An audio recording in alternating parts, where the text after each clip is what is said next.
Postal ballot కొరకు form 12 సమర్పించిన వారందరికీ పార్లమెంటుకు వేరుగా అసెంబ్లీకి వేరుగా 2 బ్యాలెట్ పేపర్లు, 2 ఫామ్ 13Aలు, 2 ఫామ్ 13Bలు, 2 ఫామ్ 13Cలు ఇవ్వడం జరుగుతుంది.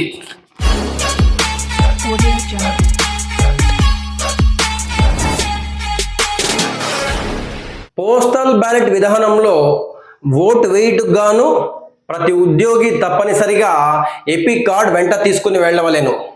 ఈ ఎపిక్ కార్డులో ఎపిక్ కార్డ్ నంబర్, పేరు, part number, serial number, polling station address నమోదు చేయబడి ఉంటాయి. ముందుగా మనం అసెంబ్లీకి సంబంధించిన పోస్టల్ బ్యాలెట్ ఎలా పూరించాలో తెలుసుకుందాం. ముందుగా ఫామ్ 13A, దీన్ని డిక్లరేషన్ అని కూడా పిలుస్తారు.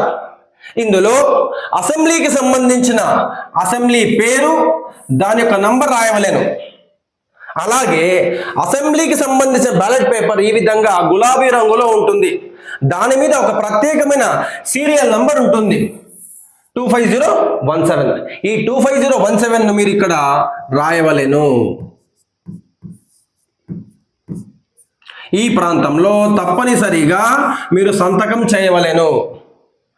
తేదీ, మీ యొక్క డిక్లరేషన్ను గెజిటెడ్ ఆఫీసర్ ధృవీకరించవలెను.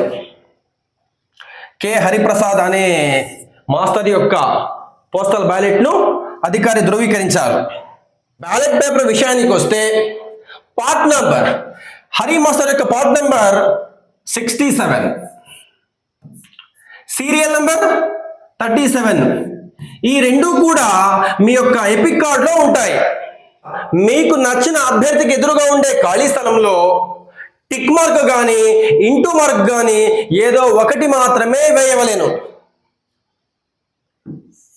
ఈ విధంగా లేదా ఈ విధంగా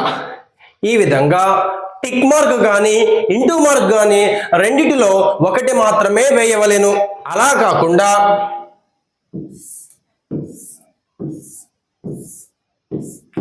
ఇలా వేసినచో మీ యొక్క ఓటు చెల్లుబాటు కాదు. ఇంతే కాకుండా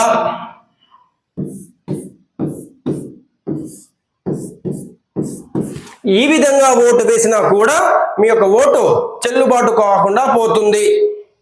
ఈ విధంగా మధ్య భాగంలో టిక్ మార్క్ వేసినా కూడా మీ యొక్క ఓటు చెల్లకుండా పోతుంది. మీ యొక్క గుర్తింపును ప్రతిబింబించేలా మీరు సంతకం ఎట్టి పరిస్థితుల్లో కూడా చేయకూడదు. ఇలా చేసినచో మీ యొక్క ఓటు చెల్లకుండా పోతుంది. బ్యాలెట్ పేపర్లో ఓటు వేయడం పూర్తయిన తరువాత ఫామ్ 13Bను మీరు పూర్తిగా పూరించాలి. ఇందులో serial number of the ballot paper తప్పనిసరిగా పూరించాలి.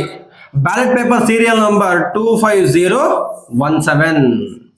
ఈ కవరును 13Bగా మీరు గుర్తు పెట్టుకోండి, కవర్ ఏగా గుర్తు పెట్టుకోవద్దు.